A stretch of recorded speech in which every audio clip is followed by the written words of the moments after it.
Part 2. Creativity.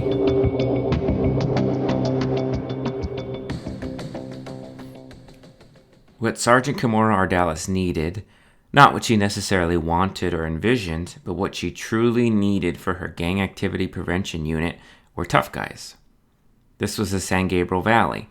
It had its distinctions from San Bernardino County to the east, San Fernando to the north, and East LA to the west. Yet, when it came to the types of people who enlisted in the various gangs, there wasn't that much of a difference.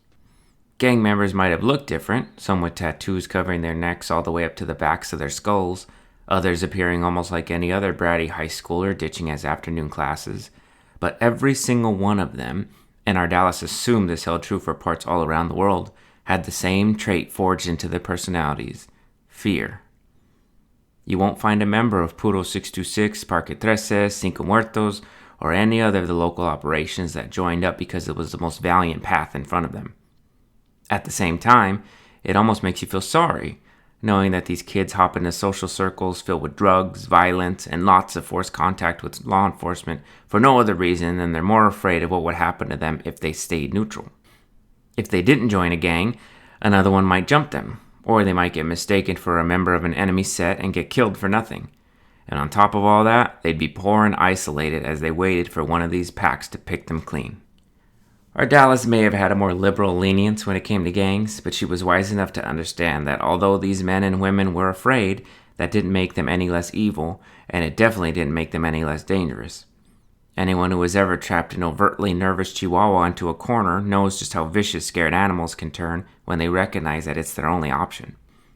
There was no shortage of officers killed in the line of duty who literally took their last breaths in some dark alley right when they thought they had their perp trapped, only to find out the hard way just how badly these guys wanted to remain on the outside of jail cells. If she wanted to suppress gang activity in her jurisdiction, she would need officers that could go heads up with the most afraid and most vicious citizens in the city of Baldwin Park. Everyone experienced fear. Police dealt with it every shift. This went even more so for those who engaged with organized career criminals. But the key difference came with how one dealt with the fear. Do you internalize it? Use it to make you hard and mean in an attempt to survive the pitfalls of the streets? Or do you grab it by the neck, keep it at an arm's distance, and wrestle it to the ground, making sure that the same toxic sludge of which it's composed never touches and never changes you? Ardales had spent the better part of 2 months observing officers from all around the department, requesting recommendations and interviews from superiors, and making a short list of those who could make the cut. One name in particular that made its way onto the list was a moniker that would come to represent both the greatest blessing and biggest nuisance to her career: Francis Alessandro Girardi. She called in Officer Girardi for an interview that week, and he arrived at the meeting 15 minutes early, in a uniform that had clearly just been dry cleaned. He even brought his hat. Girardi was a wonderkind of sorts. He had scored in the 99th percentile on all of his recruitment tests. Then he went on to become the star of his academy class and, naturally, completed a stellar rookie year. Accordingly, his sergeant had no problem removing his training wheels and putting him with a legit partner to solve legit crimes much earlier than tradition dictated. Long story short, he found his calling with the night shift, especially in the heart of gangland. His partner would tell story after story about how the kid would cover 100 yards in 5 seconds before dragging a banger by the neck back onto the pavement and wrapping him up like a UFC fighter in the blink of an eye. One could assume the streets were telling the same stories, and soon Girardi received the respect of soldiers from every major faction in the city, and he never lost that respect. Ardales asked him to have a seat and start by telling her why he was interested in working with the gang prevention unit. Girardi showed no lack of ego by responding with, "It's what I was born to do." She asked him to elaborate, and he happily obliged. "Well, to keep it as real as I'm sure you want it, I've always known I was going to be a cop. My parents tried to discourage me, but like any calling, it just didn't stop calling. When I was in college, the last semester, and I was starting to get my application in order and mentally prepare for academy, I started to really reflect on what I was starting. It was almost like a final temptation. Plenty of time to get out now if I wanted. But you didn't? No. And the reason I went ahead is because of what I realized. I realized that God gives us all roles in life. They're perfect roles, but we don't always see that. We waste time trying to make sense of it, figure out what our purpose is and why. Most of us don't ever need to know that. We'd all be much happier if we just played those roles to the best of our ability. Problems come around when we try to change those roles or cycle in and out of them. My role is to protect. I was the guy in school the bullies knew to keep an eye on. If I saw some shit that wasn't right, I was going to make it right, you know? God called me to be a protector at a very young age, and I knew that my job was to be as ready as I could be so that when I could finally pin on that badge and protect an entire city, I'd be worthy of the honor. Okay, but you can protect without having to disrupt gang activity. True, but gangs are just bullies that didn't grow up. Instead of realizing what they're doing and why they're doing it, they just get in deeper, up the ante, upgrade their tactics. These guys aren't going to give you a wedgie or stuff you in a trash can. Yeah, and I carry a gun now. So do they, and there's more of them than there are of us. I'd take a toothless lion against 100 rabid sheep any day. Ardales changed gears, looking over his file. Says here you scored close to perfect on your SATs, carried a 4.0 all throughout high school. All this while being all-league in football and having some recruitment interest with UCLA baseball. With such an outstanding file, why did you go to Cal State LA? Not knocking it, just asking. I wanted to be close to home. Cal State LA had a good criminal justice program. That's all I needed. Home being La Puente? Born and raised. But you live in Pasadena now? Well, the industry sheriff's police LP, so as you might imagine, it's not that safe for a family, you know? You applied to LASD first, right?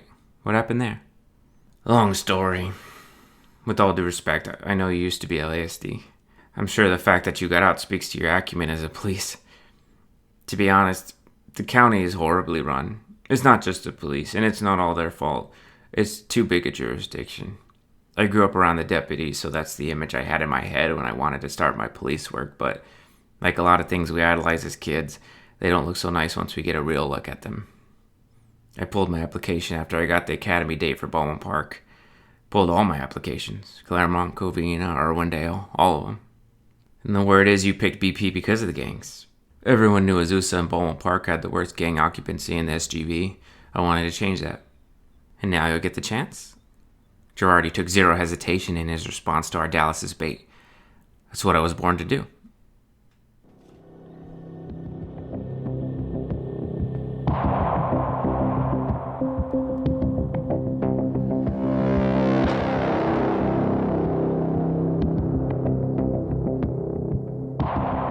Detective Desarian kept her eyes on the smiling lieutenant as he led a perp up to the front desk. Let me get this jackass in the cage real quick and we'll talk.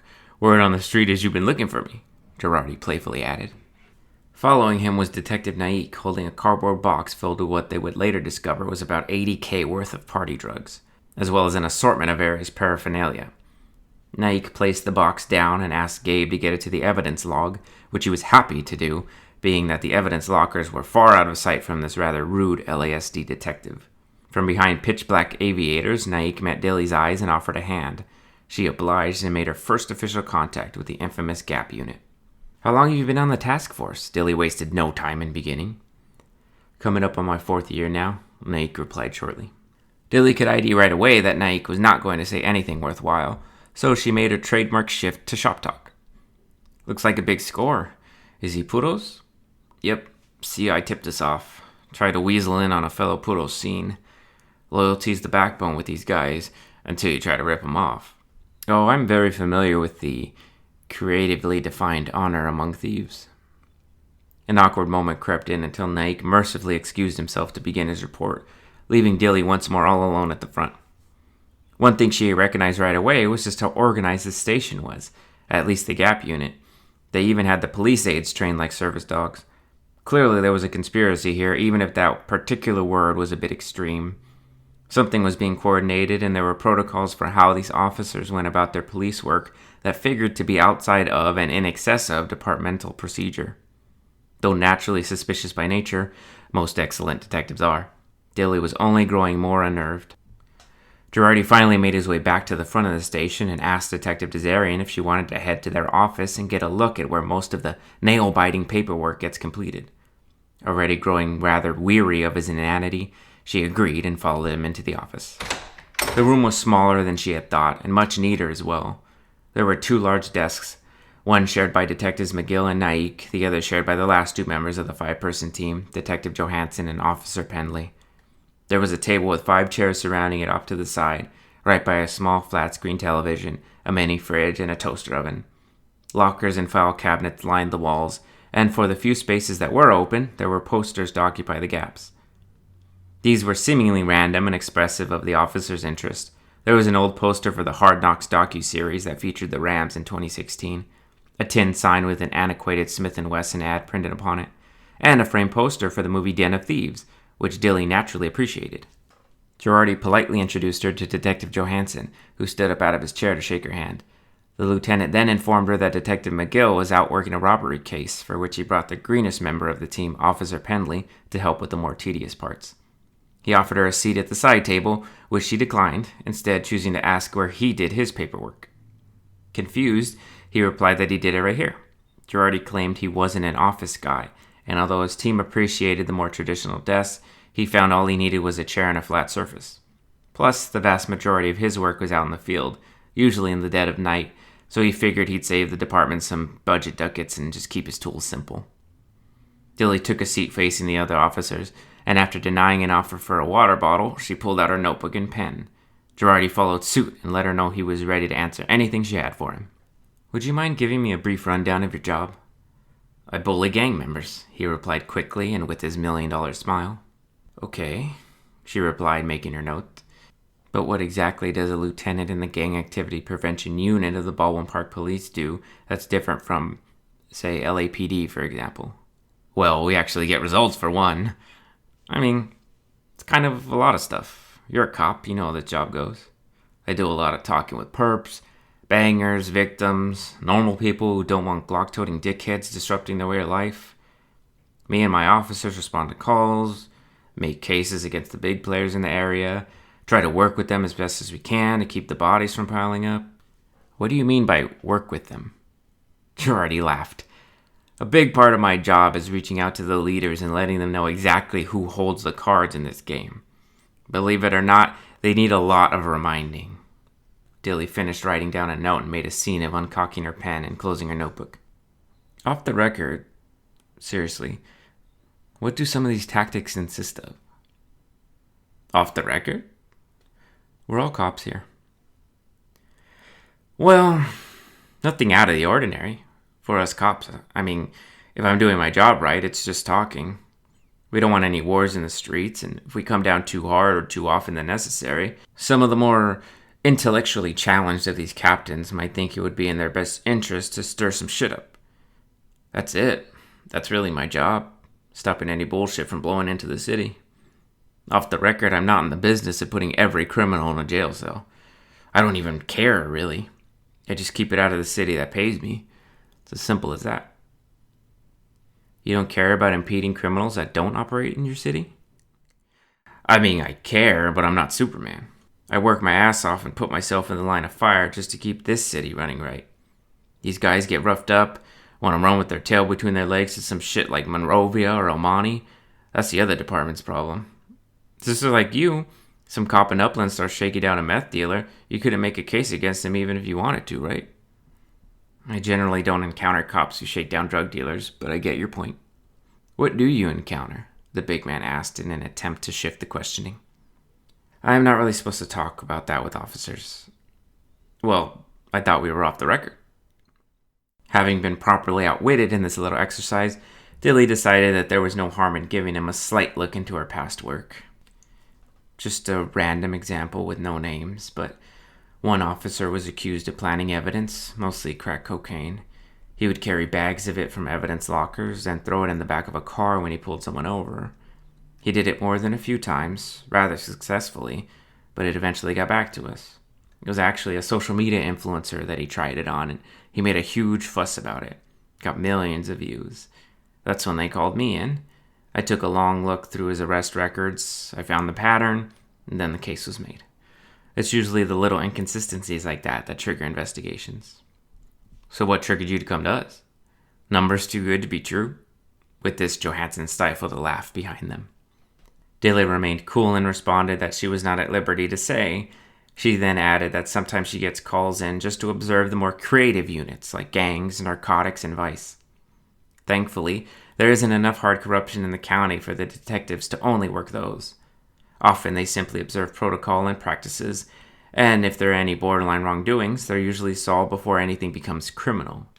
She then reminded Girardi that the point of her wing was to keep officers from unfair treatment by clearing them of accusations and steering them away from any risky police practices. Girardi retorted with another quip.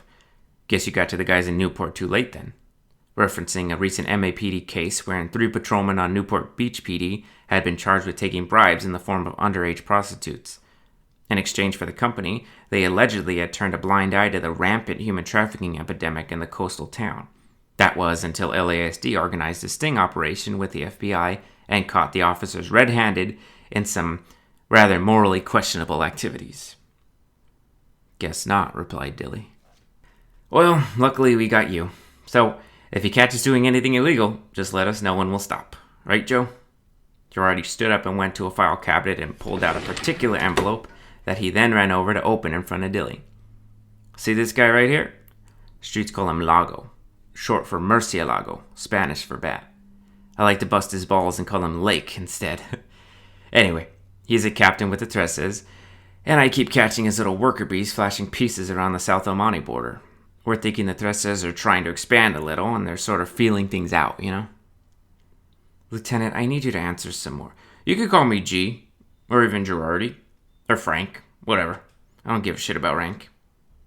Okay, Girardi, we need to get this initial questioning through. It'll make my job a lot easier. I know, but I thought maybe you want to tag along while we go talk to Lake and get him to keep his shit in line. Get a good look at what we do firsthand. Probably the fastest way to see what the gap actually is, you know? Show, don't tell. If you want, you can keep asking questions along the way. Dilly took a deep breath as she tried to pierce Girardi's creative strategy. She never thought he'd invite her along on his dealings, so naturally that made her think this was a trick. Unfortunately, she didn't know exactly how dangerous his tricks could be. Diving headfirst into gangland meant anything could happen to her, and Girardi could claim general perils of the job. Yet she couldn't shy away from such an in-depth look at his work, so she agreed, and with that, she and Detective Johansson hopped into Girardi's unmarked Explorer and headed out to the stronghold.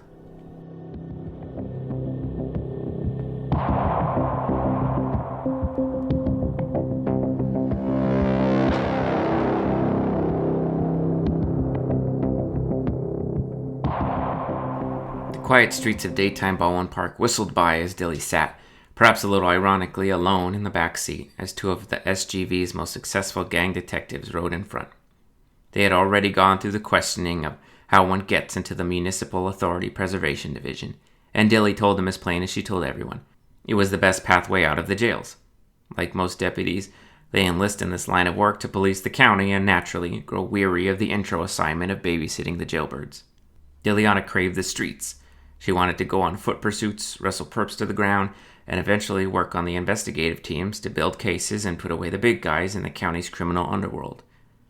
If she wanted to do that, she needed to get out of jail duty as soon as possible, even if that meant being groomed to be on the team that only investigates fellow cops. Who would have known she'd have a knack for it? Girardi gave her a rundown of the situation as they got within a mile or so of the house. He let her know that Lago has been a player in the scene for about 11 years now. He first got popped for cannabis possession when he was 14, then a few counts of assault followed that. Like a lot of these guys, he only got further involved with Parque Trece after his stays in juvie, where he needed the support to keep from getting carved up by any of the other gangs. The Treces hovered around the bottom of the totem pole as far as gangs in BP, but any protection was better than none. The Gap unit got to know him pretty well once he rose up to be the main guy in Javier Barrientos' crew. Girardi left out this next part of the story when relating to Dilly, but when his team picked him up for the first time, they found an SMG with about 3,000 rounds of ammo in his possession. They made sure the weapon disappeared and no charges were filed in exchange for a little light CI work and a kickback here or there, and he's been one of their go-tos ever since. With the stroke of luck, Barrientos got killed in a drive-by a couple years ago, and Lago got the call from the gang lord himself to take up the slack. Just like that, they had a Trece's captain who owed them tons of favors. Do you clear all of these CI deals with the chief? Dilly was forced to ask. Of course. Remember, Ardales and I go way back. I learned most of my game from her, replied Girardi. Anyway, these guys may give us something of use if we can press them hard enough, but they're still losers down to their core, so they tend to act up every now and again. That's when we gotta go in and make sure they're playing by the rules, you know? You mean city and state laws? Yeah, but as I'm sure you know very well, the law is like clay, and criminal lawyers get themselves off by making the shittiest of sculptures with it. It's in the city's best interest for us to police gangs on the harsher end of the spectrum and keep those boundaries firm. Johansson jumped in. Bangers need to know that we're not going to hassle them for nothing, but we're also going to put a foot up their ass if they try to push it. Dilly nodded her understanding as they pulled up to the house. The dilapidated one-story had as brown of a lawn as one might expect. Two Acuras of various levels of paint oxidation were parked in the driveway, and as she peeked into the dark windows, she saw the blinds move, indicating occupancy. Let's roll, the lieutenant belted out, and the three police exited the vehicle. Girardi banged on the door with the fleshy part of his fist a few times, and a Parque Trece member answered appropriately. Tell Lago we need to chat, he said firmly. The doorman tried to close the door, but met the large Italian-sized 14 Dickies boot in the doorway, followed by the command that he better go grab his boss before they lose their patience. Soon enough, the doorman returned and told them Lago was in the back. Girardi promptly broke the threshold, followed by Dilly and tailed by Johansson. The inside was surprisingly well kept. The living room seemed to have everything in place, and when they entered the kitchen, the pots were all hung in ascending size over the spotless stove. Dilly's first instinct told her that this was more of a safe house, being that it wasn't regularly used. Perhaps Lago was under threat or taking preemptive precautions from an imminent turf war. Her suspicions only strengthened when they made their way to the back. Seated on a wooden table outside, flanked by a horde of Treces, sat Lago.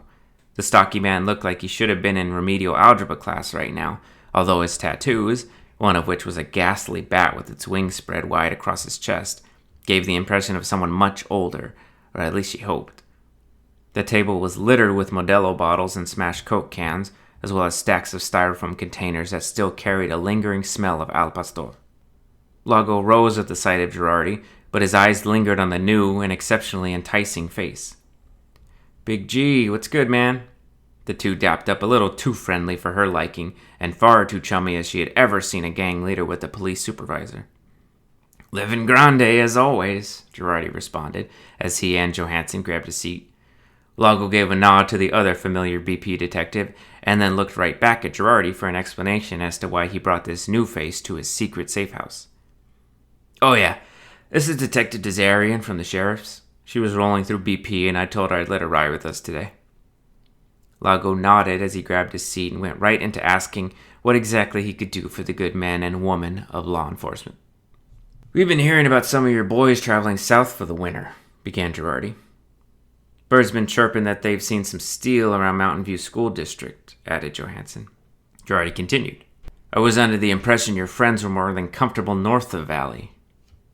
Lago once more looked over at Dilly, still unsure of how much she could be trusted. He already didn't trust Girardi under the recent shift in gangland politics, and now he was understanding just how veiled he would have to be in his discussion. A lot of things changing around the 626G. I'm sure I'm not breaking this news to you. You're not. I've been up to my balls in banger BS for weeks as this whole thing's been unfolding. What I wasn't aware of until yesterday was that Bird is moving troops against Garza now. You're not making my life any easier trying to expand territory right in the middle of the shakeup. Lago took a breath and leaned in on his elbows. Look, G, we can't sit back while everyone else is making moves. You know this game, and if you're not pushing, you're getting pushed. We're not trying to catch any bodies. We know the deal. At the term deal, Dilly remained stoic, but her interest piqued. She glanced over at Girardi quickly and saw the hint of a vein over his left eye tremble, just enough to tell her that he didn't like Lago using that term either. The Trece continued. Some guys are letting people know we're not the bottom of the food chain anymore. We know Treces don't get the respect we deserve, and if we ever want that to change, we need to move when others won't. Girardi was clearly losing patience as his volume raised. Okay, I don't know what you guys think, but there are no deals with BPPD. This city literally pays me to keep the law-abiding people safe from you guys. If I could drag you into a cell right now, I'd do it. Shit, Desarian could probably get everyone in this house in the county by sunset. We don't do negotiations, Lake. You keep me in the loop, and I keep my cops from kicking down every one of your crew's doors until I feel like kicking them in anyway. I'm getting real tired of every bratty little gangsta in this city thinking they're calling shots because one shithead thinks he can come up against a big crew. If by some miracle you guys don't get killed in the streets or over some shitty part of the ghetto, you'll still have to answer to us. If it is ever in our interest to round you all up, we'll get charges on you so fast you'll be in an orange jumpsuit before you could shit out last night's carne asada. You understanding me, Esse? Lago appeared unfazed. He had now realized that the pretty cop on Girardi's side was there to keep an eye on him. He never spoke this intensely to any of the Treces. He had kicked in a few of his guys' deeper molars on the streets, but when Girardi came to talk, he was always as diplomatic as the most agreeable ambassador. This was all theater, and Girardi was the star. Unfortunately for the lieutenant, Lago had no problem playing the antagonist. I'm sure no one's happier that Garza might lose power than you. We all know he never got cozy with the Gap boys. He looked over at Dilly with that last line. You know, BP detectives are usually a lot friendlier when we invite them into our homes. Wonder what it is about you that's got them so riled up. You stupid or something, Lago? Shouted Johansson. Girardi raised a hand to suppress his partner. Stupid enough to show up to a Trece safe house with a watchdog? Couldn't be me, Lago added, showing the BP boys just how far he was willing to push this envelope. I heard about LASD keeping an eye on you guys. Strayed a little too far off the path, huh? God damn it, Lago, just keep your boys out of South El Monte, screamed Johansson, standing as he slammed his fists on the table. What did Girardi just tell you? We don't do negotiations. The Trece surrounding them inched closer, and Dilly knew it was time to defuse. She only hoped Girardi realized the same. He stood up and calmly told Lago that if they saw anyone else drifting south of the 10, they'd be back, and without any watchdogs to save them. And who's going to save you from the sheriff, Frankie? The insolent gang lord spat. Maybe we just get it all on the table right here, right now. Save us all the time. Girardi's forehead vein was pulsing like an F1 engine now. He knew he couldn't put his boot between the dickhead's eyes with Dilly around, but he definitely couldn't let him keep running his mouth. With just a look, he could get Johansson to take the fall and get his hands dirty, but there was also the fact that they were in enemy territory, surrounded by very violent gang members, and he still didn't know exactly how handy Dilly could be in a fight. Judging by her Chanel belt, probably not all that much. He took a step toward Lago, towering over him and getting right in his face with a look that warned him this wasn't going to go the way he was thinking. Dilly took a stronger stance and prepared to reach for her service weapon, while Johansson took a step in front of her to get Girardi's back if necessary. You sure that's a good idea? Fact is, if it's not me, someone in your little conspiracy is going to come clean, Lago continued. Girardi had had enough. He grabbed Lago by the shirt, lifting him up to his toes as Trece swept in. For that split second, Dilly saw just how Girardi was able to enact such an authoritative force on these career criminals. With just a squeeze of his hands, he had crumbled up every last fold of Lago's muscle tee, and with almost no effort, he was able to pull the small man toward him with such force that the poor Trece's head whipped back in a sharp overextension. Dilly pulled her weapon and shouted for the Treces to stay back. Then right as she tried to yell for Girardi to let Lago go, gunshots went off. The gang members and police all took cover as a flurry of other semi-auto rounds fired, followed by a screeching burnout.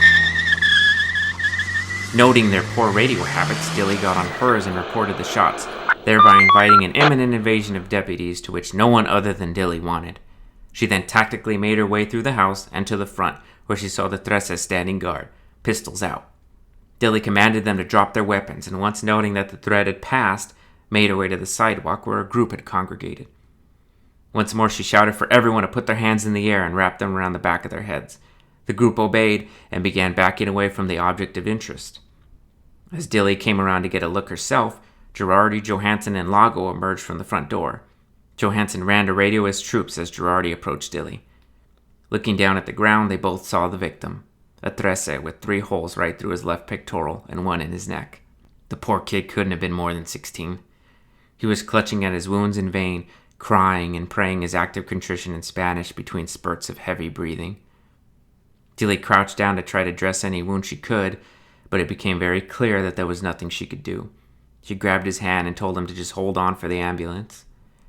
The lone banger looked up at her with his deep, childlike brown eyes, shining brightly from the heavy tears. As the pain began to fade, replaced by a cold chill, he thought to himself that this was really how his short life would end. It was all over. Even if he could deny his physical feelings, his eyes wouldn't lie. And right now, they were looking up at what must be an angel.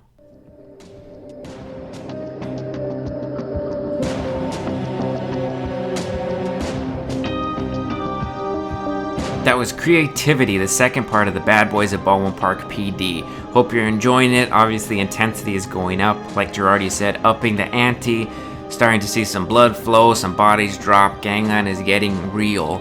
So make sure you're subscribed because we have part 3 coming up next, where Girardi decides to strike back and we start getting a little more interesting, obviously, fallout from the shooting.